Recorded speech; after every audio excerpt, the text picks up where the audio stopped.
Well, I promised some wild things. Let's just jump into this third session.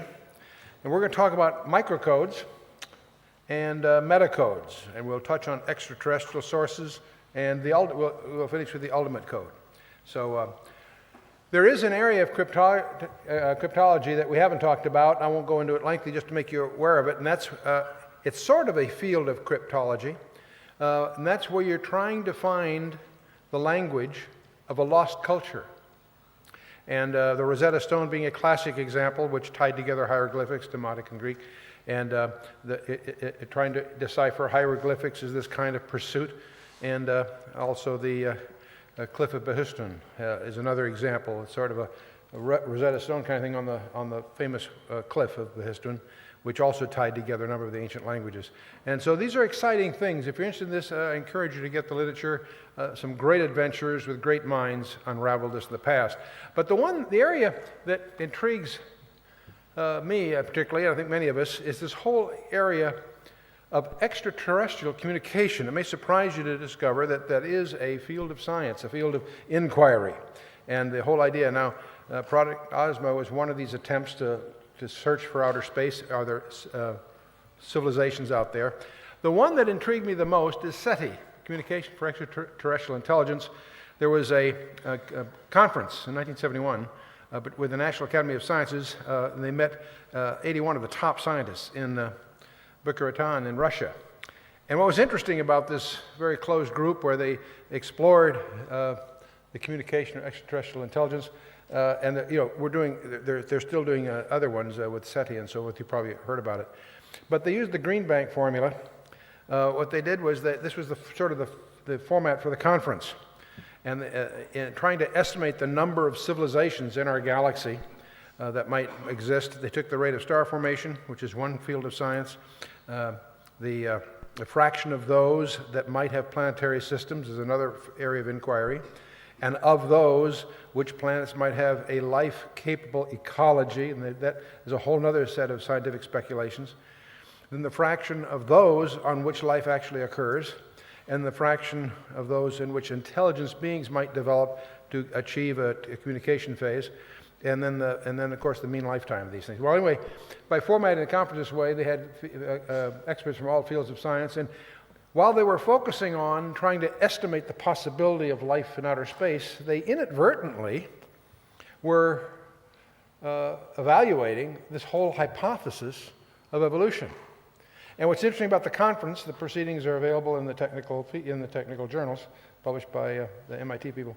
The translations? It's interesting that they come up very pessimistically because they finally acknowledge that the conditions are so rare, so unique. It makes the very advent of life virtually a miracle. But it was strange to hear these scientists inadvertently come to that conclusion, in so to speak, through the back door, and rather provocative. But this whole area of extraterrestrial languages is an interesting. There have been a number of, and I won't go through these academically. We've got more important things to talk about. But there are a number of studies that have tried to figure out what are the requirements to create a language if you did encounter some kind of extraterrestrial intelligence, and of course, these have also, not only, they're serious scientific inquiry, but they also generate novels and other things that we've run into. But you may recall on Phoenix 10, they had a plaque, which was designed, hopefully, to communicate to whoever might find it out there that there's life. They had the silhouettes, they had the binary equivalent of various decimal figures, they had a model of the solar system, and things that would cause anyone finding this to infer that it came from people who knew something about the solar system. Well, who knows? But this whole area of a language, how would you recognize a language that was designed for extraterrestrial communication? It's an interesting problem, and there's serious people who have been playing around with this. What would be the characteristics of such a language? Would it be phonetic?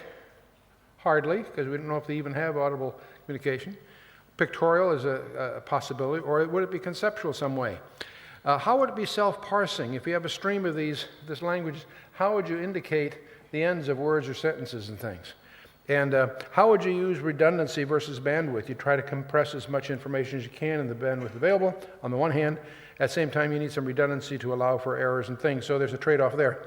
Well, let me explain a little bit about redundancy.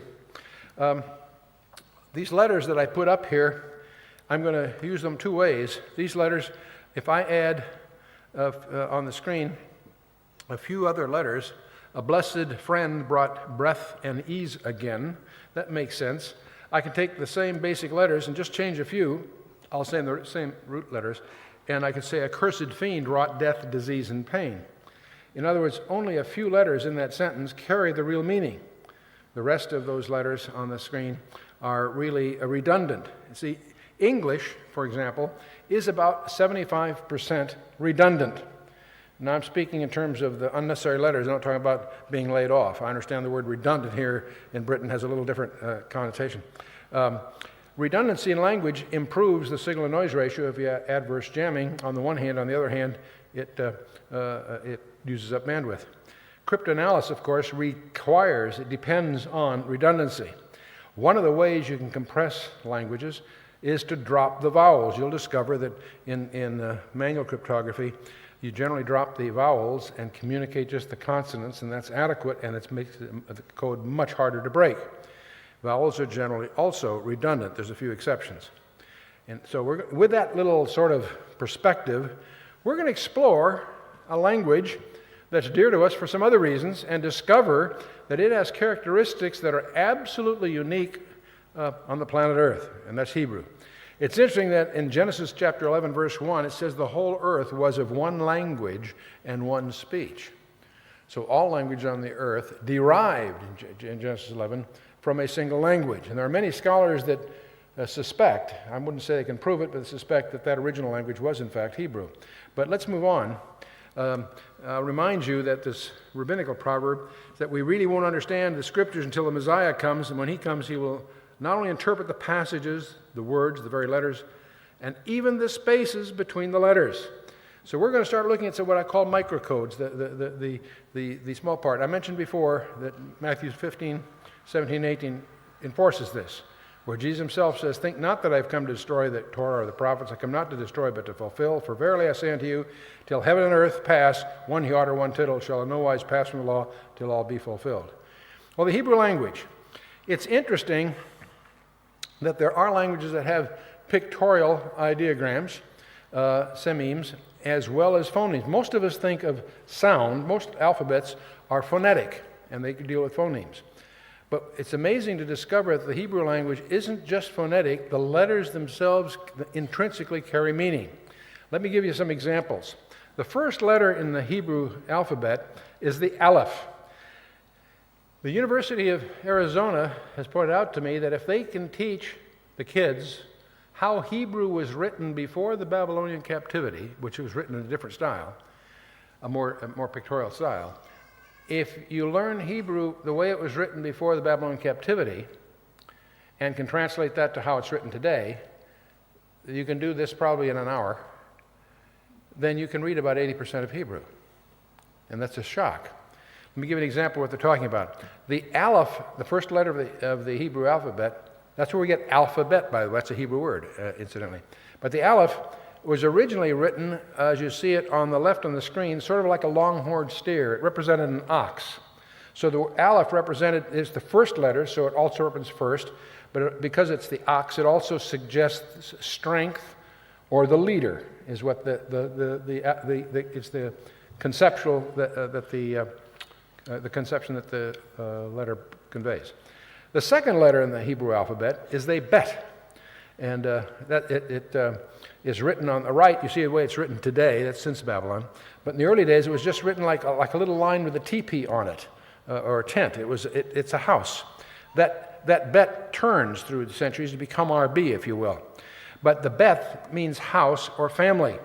That's where we get Bethlehem, the house of bread, or Bethel, the house of God, if you will. And so the bet.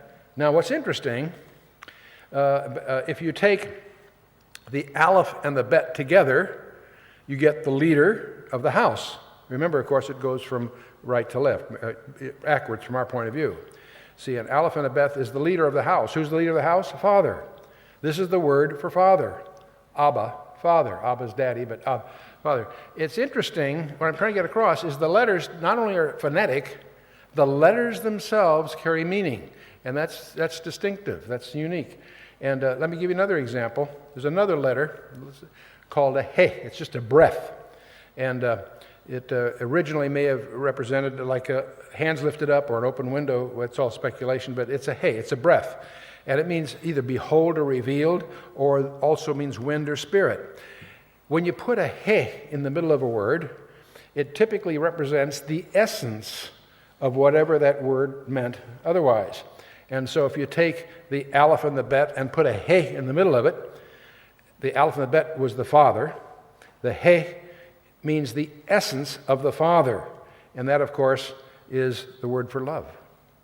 Aha. And it's in other words, the essence of our Father is love. You begin to see how the letters themselves start to unfold the meaning, not just the pronunciation of the word. Now, you may recall in Genesis 17 that Abram and Sarai had their names changed. And all that's changed is a he is placed in them, which of course is the breath of the Holy Spirit. And so Abraham becomes Abraham, and Sarah has the H on it. Now, the other thing about Hebrew that's provocative from a scientific point of view, there are 5 letters in their 22-letter alphabet. There's 5 additional letters that are different if they are the last letter of the word. They're written differently.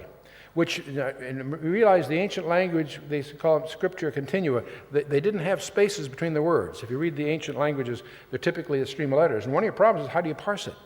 You do it just by inference in most cases, but in the Hebrew it's self-parsing.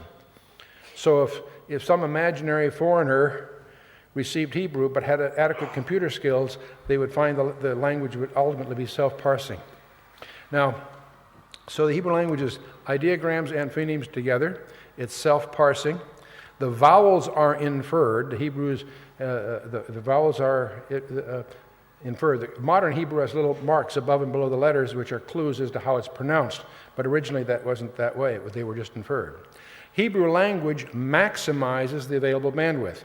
One of the things you'll notice if you pick up an interlinear, where it has Hebrew with the translation, you'll see just a few Hebrew letters and whole words or phrases in the English.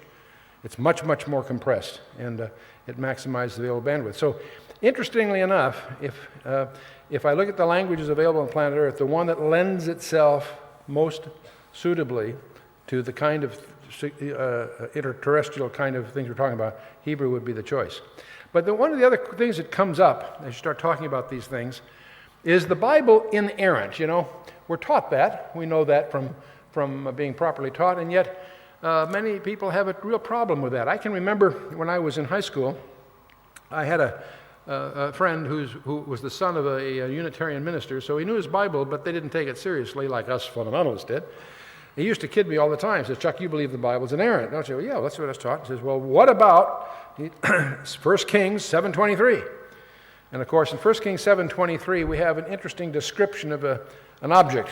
This is where Solomon is preparing his temple, and in the temple there is this, what the King James calls the molten sea. Molten means it's cast, and the sea, it's a laver. It's a huge wash bowl that the priests would do their ceremonial bathing in. And it is said to be 10 cubits in diameter and 5 cubits deep. A cubit, we'll assume here, for convenience purposes, about an 18-inch dimension from the elbow to the fingertip. And so the problem is that it's described as 10 cubits in diameter and 30 cubits in circumference. And everyone knows that, every school kid knows that the circumference of a circle is not 3 times the diameter. There's a strange number called pi, which most of us in school probably approximated with the fraction 22/7 or 3 1/7. But in the engineering department, they probably say 3.14159 or more. And that's been calculated into hundreds and hundreds of decimal places for various reasons. But the value of pi, this peculiar odd number, it's one of the constants of the universe. And here apparently is an error, because this thing is described in terms that are mathematically unsound. And I remember being confronted with this, and I didn't have an answer in high school. I just took it on faith, if I can put it that way, figuring the day would come when somehow that would unravel. Well, and some people, by the way, do try to make an argument that there's a handbreadth thickness of the thing, and if you take use the handbreadth and you take one measure from the inside and the other from the outside, you can sort of get around this, but it really never was convincing to me. But I had a rabbi explain something to me. Here is the passage as it's translated in the English. And he made a molten sea, 10 cubits from one brim to the other, and it was round all about, and its height was 5 cubits, and a line of 30 cubits did compass it round about. In the Hebrew, as you see below this, remember it goes from right to left, when you get to the word for circumference, it turns out to be misspelled. Now the Masoretes, when they found something like that, they didn't correct it, they marked it, and put what is the correct version in the margin. The error, apparent error, was called a kathif, and the marginal correction was called a kiri. And there is one of these on this passage in 1 Kings 7:23. Well, it turns out, of course, as you probably know, there's 2 languages on the planet Earth that have a strange characteristic. The letters also have numerical values. Hebrew is that way, and also Greek is that way, and we're going to exploit both of those before we're through in this session. But every letter in the Hebrew has a numerical value. The aleph is 1, the beth is 2, and so forth, and the larger ones have larger values. The final forms of the last, there's actually 22 letters plus 5 final forms, a total of 27 altogether. But the point is, if you look at the kathif, it is misspelled. You see, the proper way to spell this word for circumference is a kaf and a vav. But in the text here, it happens to have a he at the end, a breath. Not a big deal, but strange. Well, the kaf has a value of 100, the vav a 6, and the he a 5. The kiri has a value, thus, of 100 plus 6, or 106. But the way it's spelled in the text is has a value of 111. Well, when you apply that to the thing, it turns out that you take this 46-foot circumference and it's specified to an accuracy with an error less than 15 thousandths of an inch, if you understand the Hebrew structure here. And that was startling to me. I thought that was rather fascinating. And so there, in the original text, it has an amendment here that's relevant, and you find more and more of those.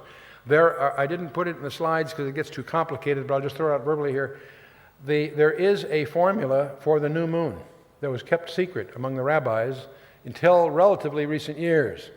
But applying that encrypted algorithm for the new moon, see, the problem with the new moons is that it's what in computers they call a 3-body problem, because it affects the Earth, the Sun, and the Moon to calculate. It's very complicated. But the precision of the Hebrew, it rivals our satellite data today, by the way they do that. So it's amazing some of the things are tucked away. But David Roosevelt highlighted something to me that I thought I'd throw in here. If you take Genesis 1:1, and you take the number of letters times the product of the letters and divide that by the number of words in the product of words, you get the value of pi to 4 decimal places. Well, that's kind of curious.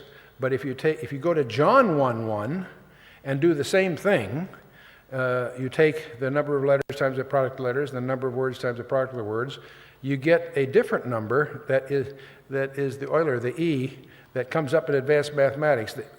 The E and the pi are the 2 basic constants of the universe, and it's startling to find those apparently embodied in the first verse of Genesis 1 and the first verse of the Gospel of John, both of which talk about the creation of the world. So that's kind of fun. But isn't the Bible fun? More stuff. It's inexhaustible, which is what you'd expect it if it's the Word of God. Let's shift to another thing. I like to deal with some of these translational problems. Most of you are familiar with Zechariah 12:10. It's an Old Testament allusion to the second coming of Jesus Christ. It says, "I will pour up on the house of David, upon the inhabitants of Jerusalem, the spirit of grace and of supplications, and they shall look upon me whom they have pierced."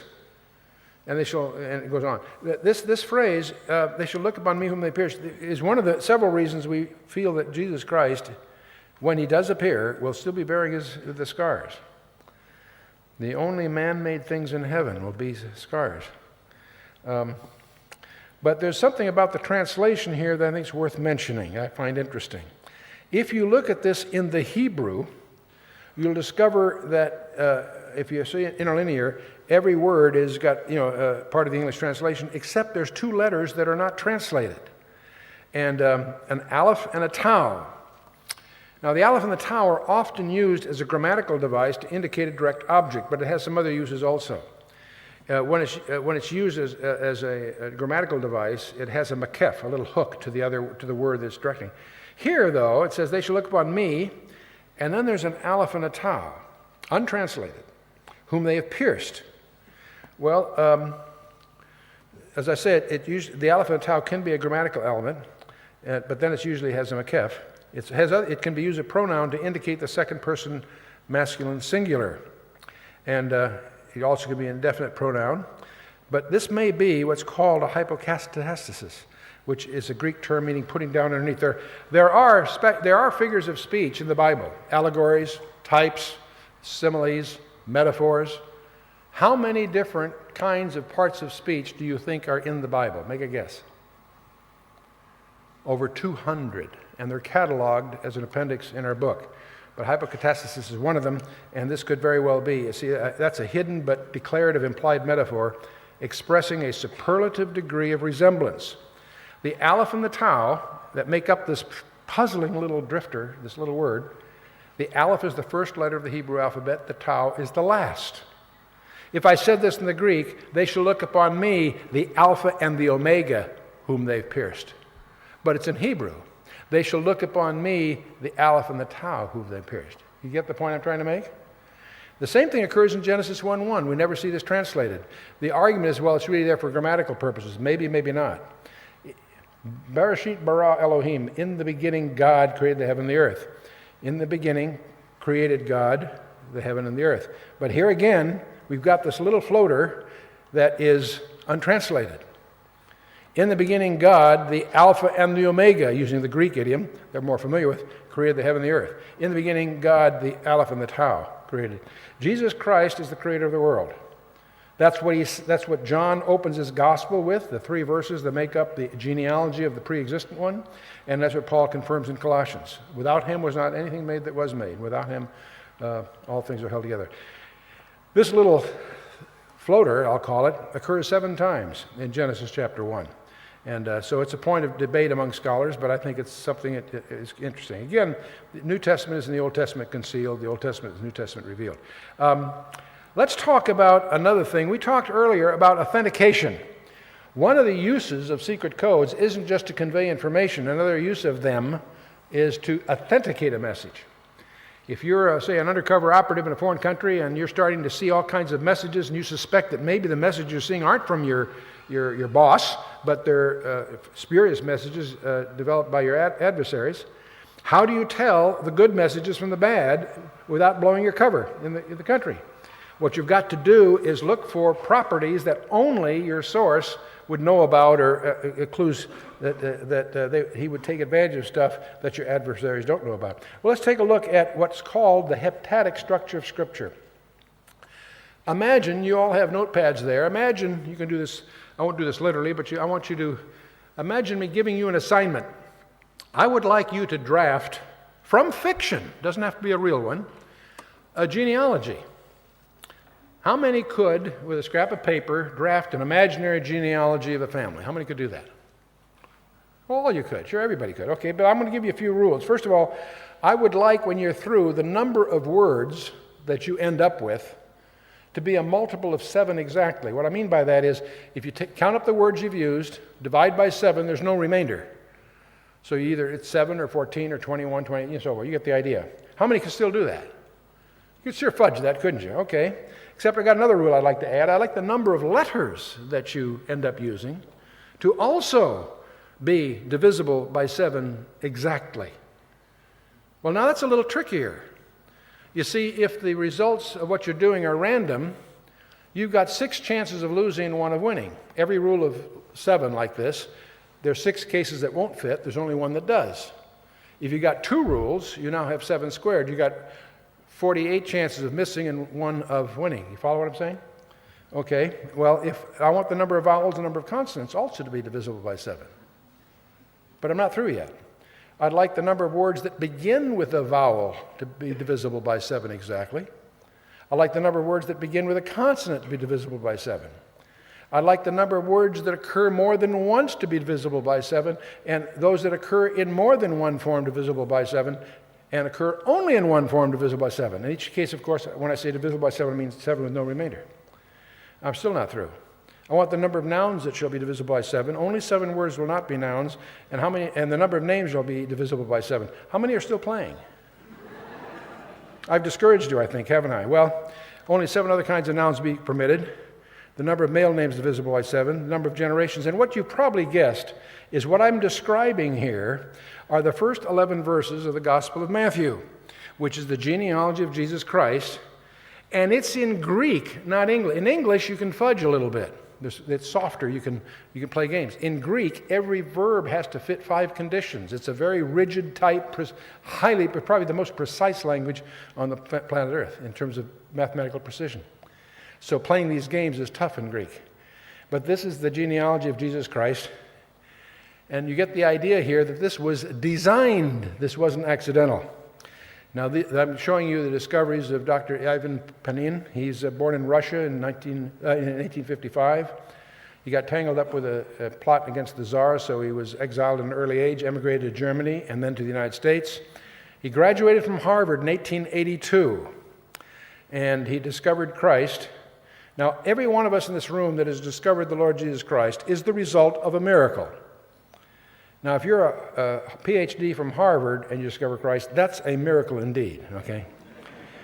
But he discovered Christ, and he also discovered shortly thereafter the heptadic structure of the Scriptures, this heptadic or sevenfold structure of the Scriptures. And he committed the rest of his life, some 50 years, generating over 43,000 pages of discoveries, written in very small print and hand. Did this all manually, of course. And he went to the Lord on October 30th of 42.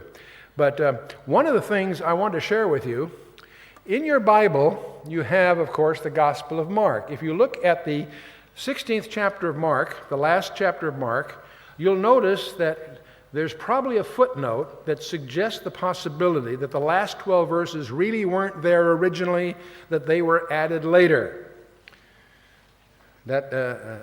How many, it gives me a feeling, how many have a footnote to that rough effect?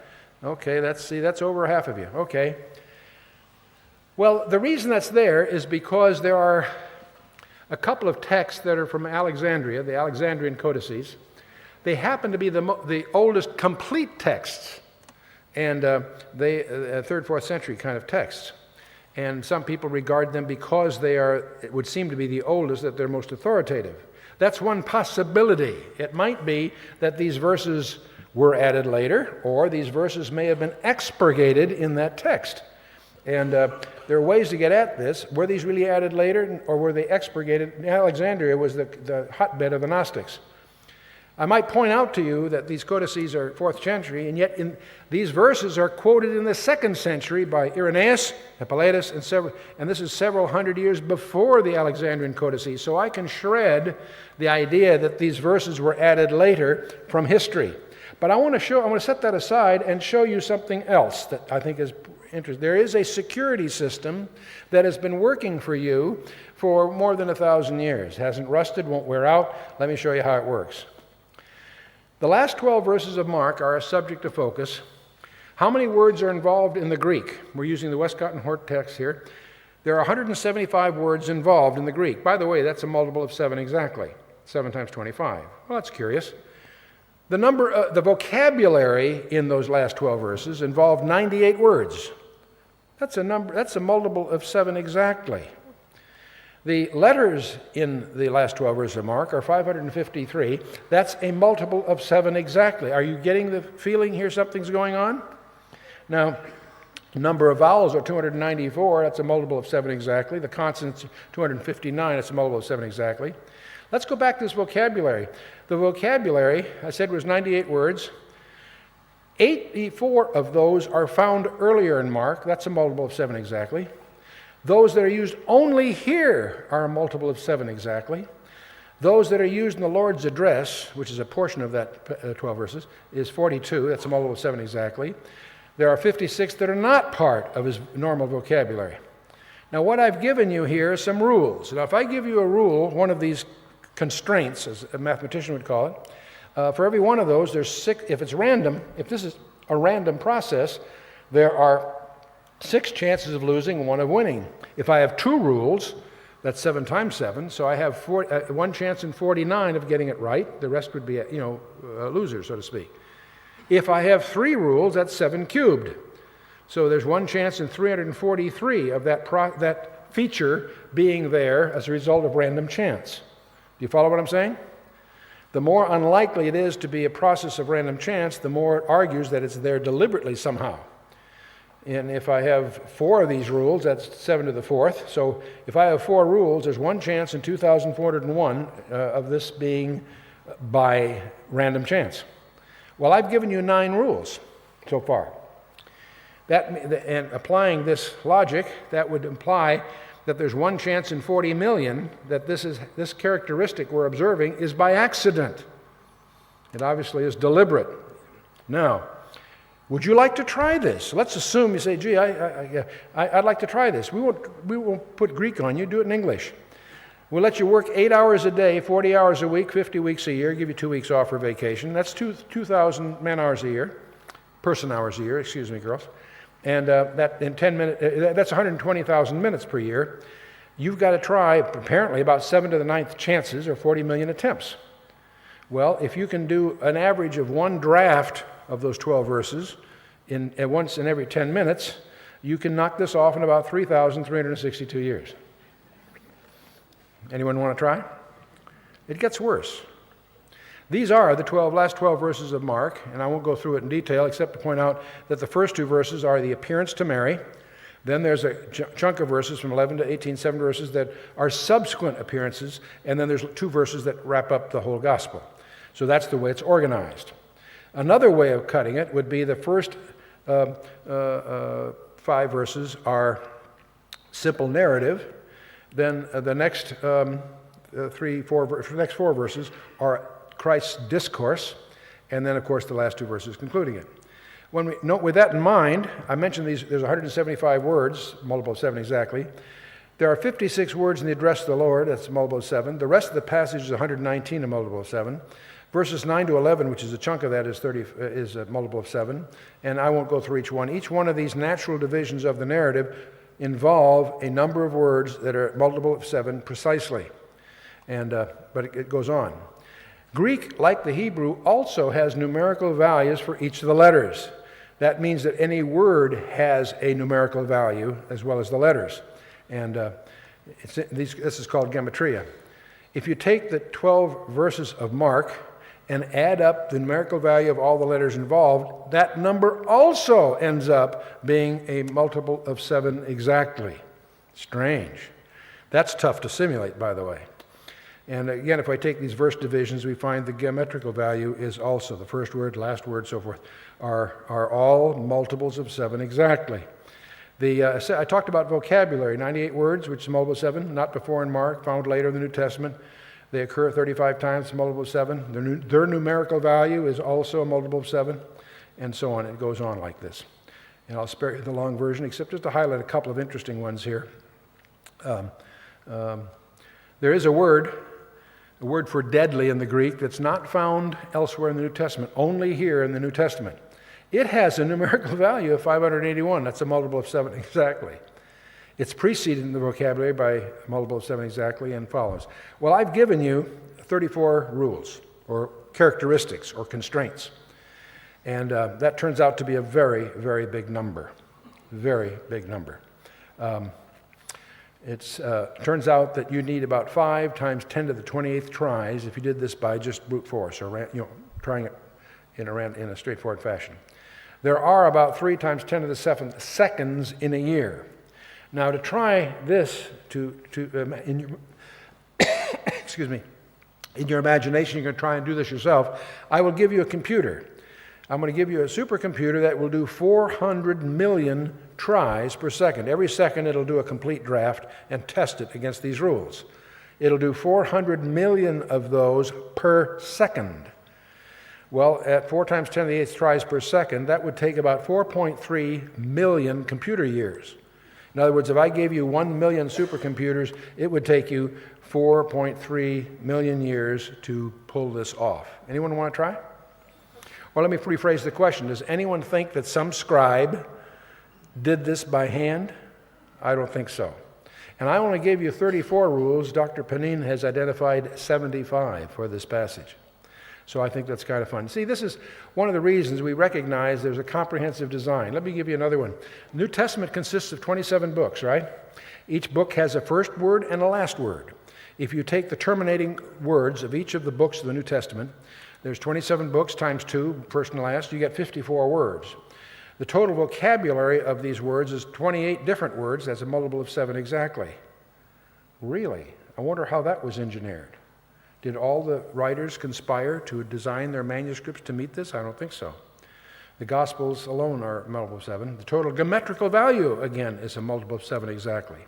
The value of the shortest word in the New Testament is 1 letter, has a value of 70. It's a multiple of 7 exactly. Here's the one I like best. The value of the longest word in the New Testament is apocalypsis, and it is a multiple of 7 exactly. In fact, it's 7 times 6 times 6 times 6. I think that's kind of fun. But here's the one that's the coup de grace for me. Buried in Panin stuff, I happened to stumble into it. The vocabulary that's unique to Matthew is a multiple of 7. Is vocabulary that occurs at 42 words, multiple of 7 exactly, with 126 letters, multiple of 7 exactly. Now, the only thing that this vocabulary has as its attribute is that they're words that are only used in Matthew, nowhere else in the New Testament. You follow me so far? Question: how was this organized? Let's assume that Matthew is trying to do this on purpose. How would he organize that this particular list of words, a multiple of 7 exactly, would not appear anywhere else in the New Testament?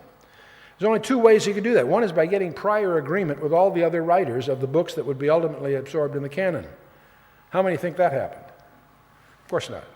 Well, the other way, you could use this as an argument that Matthew had to have written his gospel last. The theory being that he could lay out all the other books that have been written and find those words that only he uses and nudge that around so it's a multiple of 7 exactly. So I could use that as an argument that Matthew's gospel was written last. Gospel of Matthew is written last. The problem is, so is the Gospel of Mark. The Gospel of Mark has a vocabulary that's unique to Mark, that's not used anywhere else in the New Testament, and it's a multiple of 7 exactly. But so is the Gospel of Luke. It was written last. Whoops, so is the Gospel of John written last.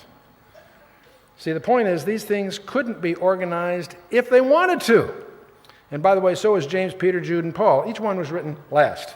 They each have a vocabulary unique to them that is a multiple of 7 exactly. And by the way, these words that are unique bridge the Old and New Testament. The word hallelujah appears 24 times in the Old Testament, 4 times in the New. That's 28 altogether, a multiple of 7 exactly. The word Hosanna is once in the Old Testament, 6 times in the New. Again, it's a multiple of 7. All these words, Jehovah Sabaoth, Korban, there's a number of words that are used a multiple of 7 exactly if you stitch the Old and New Testament together. I think that's kind of fun. I promise you, though, that we would focus on the ultimate code. In a coding sense, it's the ultimate code. And the ultimate code, of course, is guess who? You. Do you read? What library, the books in this library are read more often than any other library in the world? The answer is your DNA. You have a master record, and it is unraveled, copied, and rolled up in ways that defy one's imagination. But I won't get into too much of that because that's peripheral to our main interest here. The elements of language include semantics, the position of things. Remember Paul Revere's ride, one if by land, two if by sea. It also has a syntax. The lantern had to be in a particular place. In this case, in the famous poem, it had to be in the Old North Church. See, the most advanced computers could not have broken Paul Revere's code. Why? Because it was a code, not a cipher. It was just arbitrary, but still it had semantics. And so there are very simplex alphabets. We've talked about those. But it may surprise you to discover there are codes that are error detecting. When you send a byte in a computer, you have an extra bit or so that's called a parity bit, which is always either odd or even, so they can tell if you've dropped a bit in transmission. It's a way of catching mistakes. If you want to add not 1 bit, but 3 bits to that byte, you can make it error correcting. You can make the 3 bits determine the position of the error, and if it's binary, you can obviously reverse it. So there are codes that are error detecting and they're error correcting. The FSU-27, I remember, was a strange machine. You could take a card and pull it out while it was running, and it would continue going, because the logic and the thing was designed around error-correcting coding. Yes, you had 11 bits per byte, not 7, but when you're dealing with ultra-reliability, it's worth the payoff in some cases. So there are also codes that will modify themselves. They're adaptive coding. They'll adapt to syntax and so forth. I'm not here to explore those codes except to point out one of the most advanced codes known to man is in our DNA. What people overlook about your DNA is a 3 out of 4 error-correcting, self-replicating code. And there's probably not one engineer in 1,000 that would know how to even go about designing one of those. And yet, of course, we're taught that it all happened by chance. You and I are just random results of randomness. You know, it's amazing. We found the most insulting God to invent. You know, the ancient pagans they attributed their creation to gods of stone or iron or wood, whatever. We've found a more insulting God of all. We attribute it all to randomness. God wasn't even necessary. God is offended by not being worshipped or putting our worship to these false gods. But what's even more insulting is to deny that one is even necessary. But anyway, in the DNA code, we have over 3 billion elements defining the manufacture and the arrangement of hundreds of thousands of devices. I used to be a senior executive at Ford Motor Company, and one of our proud facilities in the United States was the River Rouge plant. It has 97 miles of railroad in it. Raw limestone, raw ore comes in one end. They make their own glass, their own paint, their own steel, as well as cars. New cars come out the other end. It's the largest integrated manufacturing facility in the world. It's worth the tour if you're in the region. Your simplest cell is more complex than the River Rouge plant. The simplest cell is an entire city with garbage disposal facilities, manufacturing plants, input-output controls, gatemen. It's astonishing, the complexity of the simple cell. But anyway, the DNA code consists of unique assemblies. They selected from over 200 proteins, each involving over 3,000 atoms in 3-dimensional configurations. And it's all defined from an initial alphabet of 20 amino acids. And those 20 amino acids are defined by, in effect, 4 codes. The genetic code, where it's so much in the news, I'm just going to highlight a few aspects of this that you may not be sensitive to from a coding point of view. In your cell, there is your DNA. That is your master record, your master blueprint. To conduct all the things that are going on, they don't endanger that. They make a copy of it for the workers. There's a transcription that makes the RNA, which you can look at like a photocopy of the master blueprint. And then that RNA is translated to create the proteins, which are in effect functional machines. And the Crick dogma, of course, was that you go from the DNA through the RNA, you go downhill. The shocking discovery is that there are reverse retroviruses that will actually not only create disease, it'll go back and alter your master record. And that's a whole other thing. But I wanted to mention something about the DNA being transcribed. The DNA, before it's made in the RNA, something interesting happens, that there are sections of it that are selected out, and what's remained is spliced together. The introns are pulled out, the exons are spliced together. The point I'm making, with your background from yesterday, you realize these are equidistant letter sequences. This is a form of encryption that we find in the Bible, and you find in your DNA. And of course, it's a 3 out of 4 error-correcting code. The DNA has a certain chemistry. These have intrinsic chemical affinity towards one another. So where you have one, you have its mate. And this kind of coding scheme allows you to split it, and it will find its mates. It's an intrinsically self-replicating code. It'll copy itself without error. And that itself is an interesting design feature. It's intrinsically self-replicating. What's interesting about the coding structure, These 3 out of 4 codes will specify any of the 20 amino acids that you're going to need for the proteins, plus leave some over for punctuation. You have start controls, stop controls, that kind of thing. So you have an alphabet designed here that is operative. And your messenger RNA, of course, needs to be translated into proteins. So there are machines that emerge out of all of this that will transfer the RNA. And what it does, it will read that code and decode it. And as it moves along, it knows from the coding what protein it's talking about, and it strings those along to create a protein chain. And that protein chain has characteristics that will cause it to form a 3-dimensional machine. And the actual chemical equations are not critical here, except to notice that they're unified in terms of the way they connect to one another. And there are 20 amino acids that make up all of life. These 20 amino acids, half of them are non-soluble, the other half are soluble. Some of these are acidic, some are basic.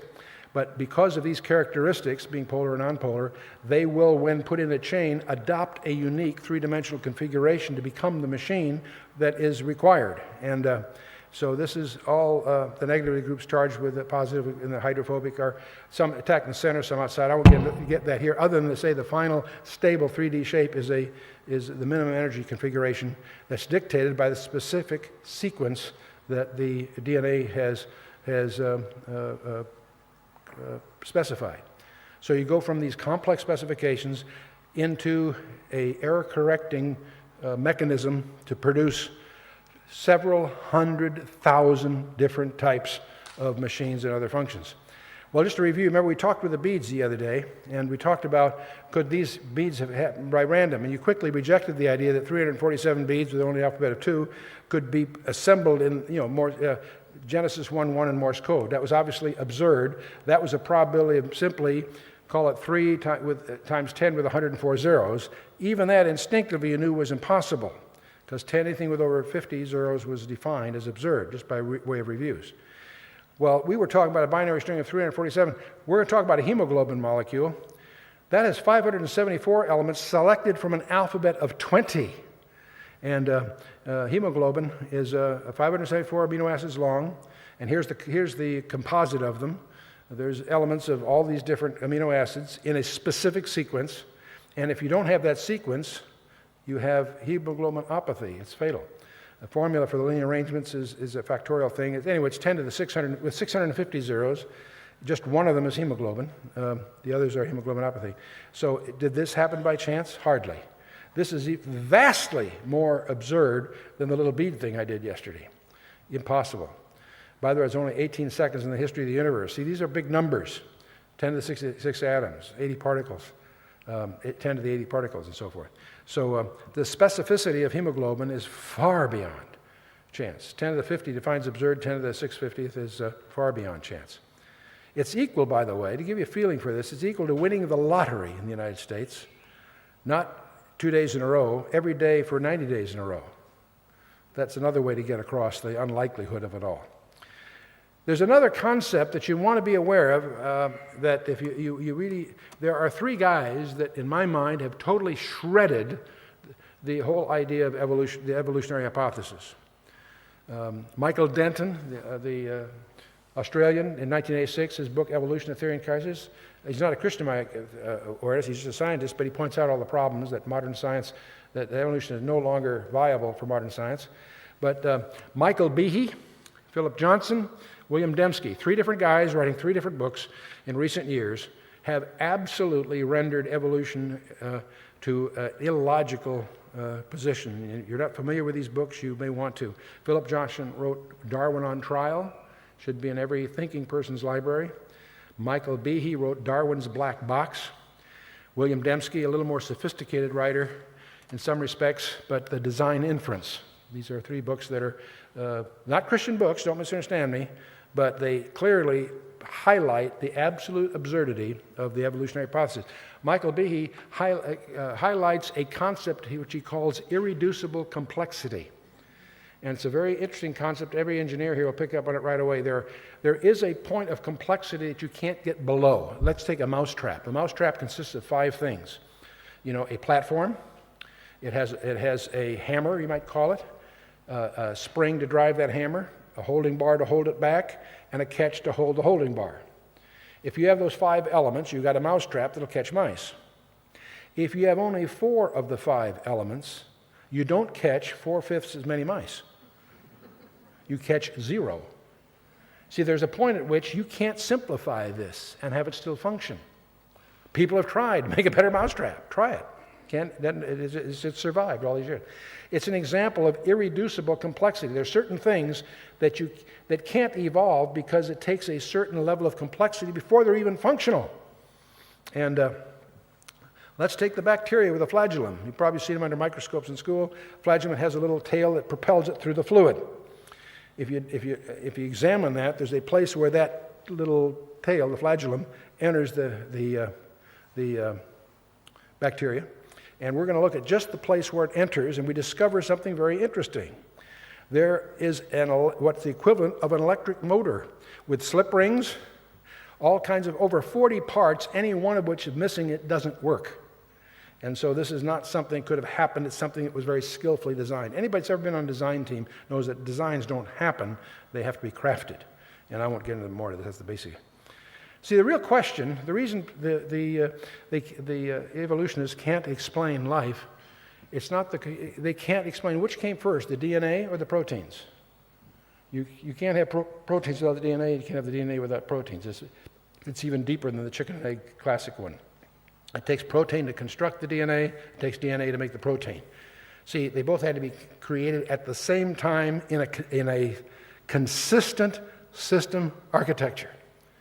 Which came first, the DVD or the DVD players? They have to come together to create a function that's useful.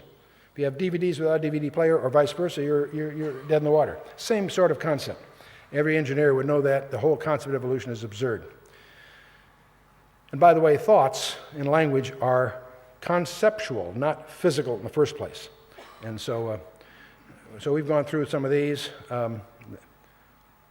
Let me just hit one last thought that you might find provocative. The technology of the resurrection. We've talked about coding, information sciences. People often ask, do you guys believe in the resurrection? What happens to the guy that's been eaten by a cannibal? How does he get resurrected? Or what about the bodies that are at sea that get totally decomposed? Or, they have all these problems with what's the technology of the resurrection? See, what everybody overlooks is the whole issue of resurrection is not an issue of biology. It's an issue of information. See, all atoms are fungible material.